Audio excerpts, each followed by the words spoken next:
Welcome to our channel career making guidance. Maharashtra राज्यातील तमाम विद्यार्थी आणि पालकांना आज नीट यूजी 2026च्या परीक्षा देऊ इच्छिणाऱ्या सर्व विद्यार्थ्यांसाठी सर्वात महत्वाची गोष्ट सांगण्यासाठी मी आलोय। ते म्हणजे संपूर्ण भारत देशाचे आरोग्य राज्यमंत्री यांनी यावर्षी 2026 साठी संपूर्ण भारत देशामध्ये एकूण 43 नवीन एमबीबीएस मेडिकल कॉलेजला मान्यता देणार असण्याचं, त्याचबरोबर 11,682 सीट्स हे 2026 साठी येण्याचे घोषणा केलेली आहे। आणि हे सर्व पाहिल्यानंतर यावर्षी आपल्याला 1,29,000 च्या आसपास एवढे सीट्स आपल्याकडे उपलब्ध होणार आहेत। त्यामुळे आपला जो नीट यूजी 2026 चा एमबीबीएस चा कट ऑफ आहे तो 100% डाऊन जाणार आहे।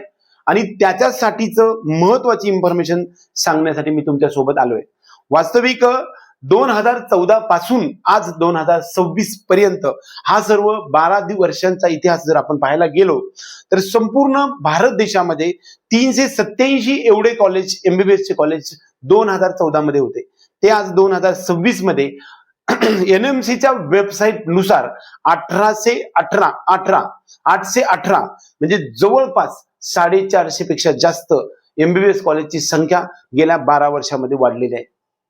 त्याचबरोबर एमबीबीएस सीटची जर संख्या विचारायला गेलं तर गव्हर्नमेंट, त्याचबरोबर प्रायव्हेट, त्याचबरोबर सेमी गव्हर्नमेंट आणि डीम्ड कॉलेजेसची संख्या, ही कॉलेजमधील सीटची संख्या जी होती 51,348 एवढी संख्या 2014 साली होती, ती आपण वाढवून यावर्षी 1,28,976 एवढी संख्या 2026 साठी उपलब्ध झालेली आहे। त्याचबरोबर पीजी किंवा ज्याला आपण एमडी, एमएस किंबहुना पोस्ट ग्रॅज्युएट कोर्सेस, एमबीबीएस नंतर जे काही वेगवेगळ्या स्ट्रीम्स मधून आपल्याला पीजी करता येतं, त्याच्यासाठी 2014 साली जवळपास 31,185 एवढे सीट्स उपलब्ध होते। 2026 साली ते 85,020 म्हणजे जवळपास 45,000च्या आसपास सीट्स वेबसाईट यावर्षी जवळपास गेल्या 12 वर्षामध्ये एमबीबीएस पीजी सीट्स जवळपास 50 पेक्षा जास्त वाढ झालेली आहे।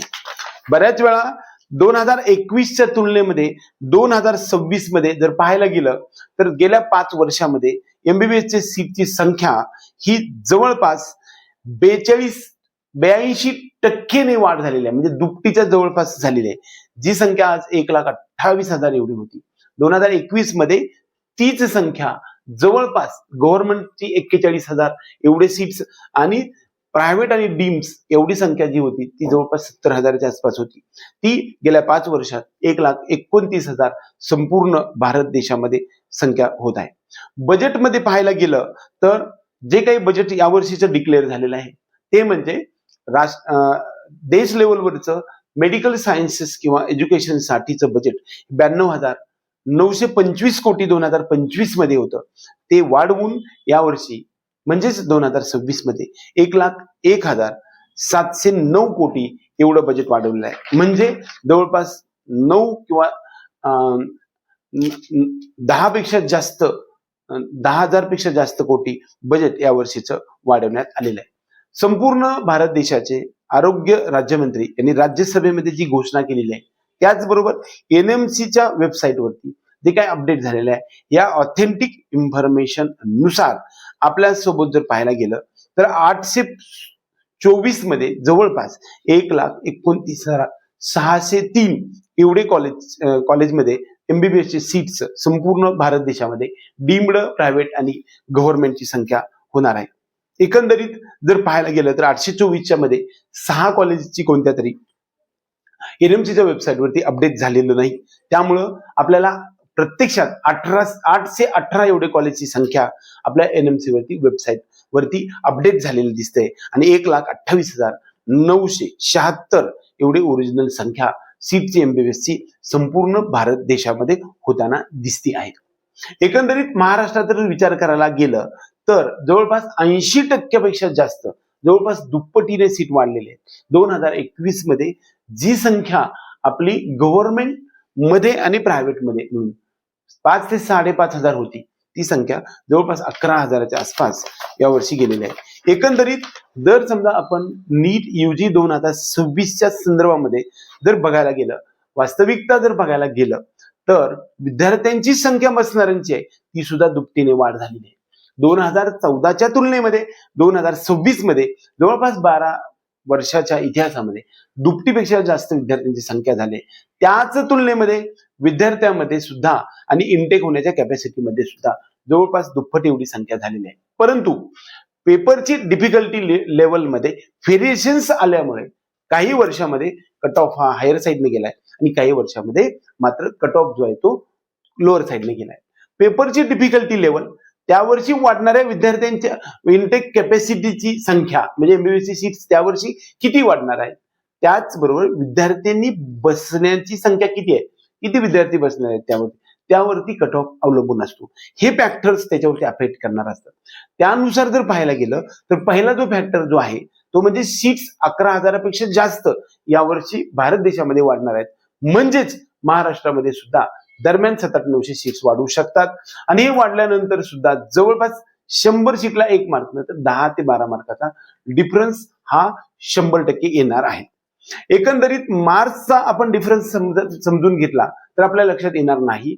परंतु ऑल इंडिया रँक मध्ये जर आपण विचार करायला गेलं तर ऑल इंडिया मधून 15% गव्हर्नमेंटमध्ये दरवर्षीच्या तुलनेमध्ये दरवर्षी 2 ते 3 हजार किंवा 2 ते 3 हजार एवढ्याने आपला जवळपास 24 ते 22,000 ऑल इंडिया रँक असणाऱ्याला शेवटचं कॉलेज महाराष्ट्र राज्याच्या 15% भारत देशाच्या 15% मधून ऑल इंडिया कोटामधून मिळत होतं ते आपल्याला जवळपास 29-30 किंवा 31,000 जरी रँक असेल तरी सुद्धा तुम्हाला भारत देशामध्ये कुठे ना कुठे गव्हर्नमेंटचं कॉलेज ओपन EWS किंवा OBC कॅटेगरीच्या विद्यार्थ्यांना मिळताना दिसलेलं आहे. एकंदरीत गेल्या 5 ते 7 वर्षापासून वाढणाऱ्या विद्यार्थ्यांच्या संख्येबरोबरच त्याचबरोबर विद्यार्थ्यांबरोबरच आपल्याला सीट सुद्धा वाढताना दिसत आहेत. पेपरच्या डिफिकल्टी लेवलचा विचार करायला गेला तर 2025 मध्ये एकदम पेपर टफ साईड नव्हता. त्यामुळे कट ऑफ महाराष्ट्र राज्यामध्ये 270च्या आसपास प्रायव्हेटचा आणि 500, 2, 3, 4, 5च्या आसपास आपल्याला गव्हर्नमेंटचा MBBSचा कट ऑफ राहिलेला आहे.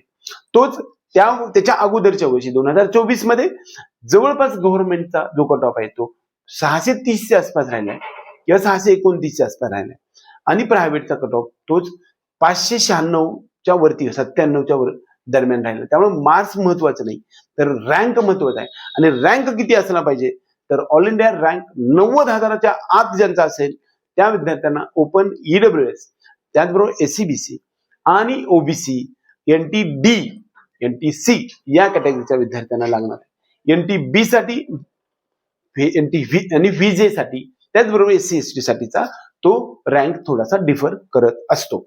एकंदरीत जर पाहायला गेलं तर विद्यार्थ्यांची संख्या यावर्षी 21 ते 22 लाखाच्या आसपास किंवा 23,70,000 एवढ्या विद्यार्थ्यांनी फॉर्म भरला असे काही सूत्रांनी सांगितलंय. परंतु याची सगळं डिटेल्स इन्फॉर्मेशन मी तुम्हाला ऑथेंटिकली 1 ते 2 दिवसामध्ये सांगणार आहे. एकंदरीत आपण या व्हिडिओमध्ये संख्यानुसार पेपरच्या डिफिकल्टी लेवलनुसार विद्यार्थ्यांना परीक्षेला बसलेल्या संख्यानुसार त्याचबरोबर जे काही इनटेक कॅपॅसिटी आहे ती इनटेक कॅपॅसिटी वाढलेल्यानुसार आपला कट ऑफ जर पाहायला गेलं तर 100% कट ऑफ गेल्या वर्षीच्या तुलनेमध्ये 7 ते 8-9 मार्काने कमी होणार आहे. परंतु मार्क्स वरती आपण जाणार नाही. रँक वरती बघायला गेलं तर दरम्यान ऑल इंडिया रँक एका मार्क्स वरती 1,000 म्हणजे 7-10,000चा 8 ते 7,000चा रँक मध्ये सुद्धा डिफरन्स येणार आहे. 90,000च्या आसपास ज्या विद्यार्थ्यांना अगोदर 80-81,000 होता तो आपल्या 90 ते 95,000 जरी रँक असेल तरी सुद्धा आपल्याला प्रायव्हेट कॉलेज महाराष्ट्र राज्यामध्ये मिळू शकणार आहे. हा एकंदरीत आजपर्यंतचा आढावा 2026 मधील असणारे जे काही प्रोजेक्टेड सीट्स इन्क्रीमेंट त्याचबरोबर पेपरच्या लेवलच्या अंदाजानुसार वास्तविक पेपर जो आहे तो पेपर झाल्याशिवाय इझी का डिफिकल्ट आपल्याला लक्षात येत नाही. त्यामुळं हा सर्व एकंदरीत लेखाजोखा तुमच्या समोर मांडण्याचा प्रयत्न केलाय. हा आवडला तर व्हिडिओ लाईक करा, त्याचबरोबर आपल्या चॅनलला सबस्क्राईब करून बेल आयकॉन दाबा. एवढंच या निमित्ताने. जय हिंद, जय महाराष्ट्र.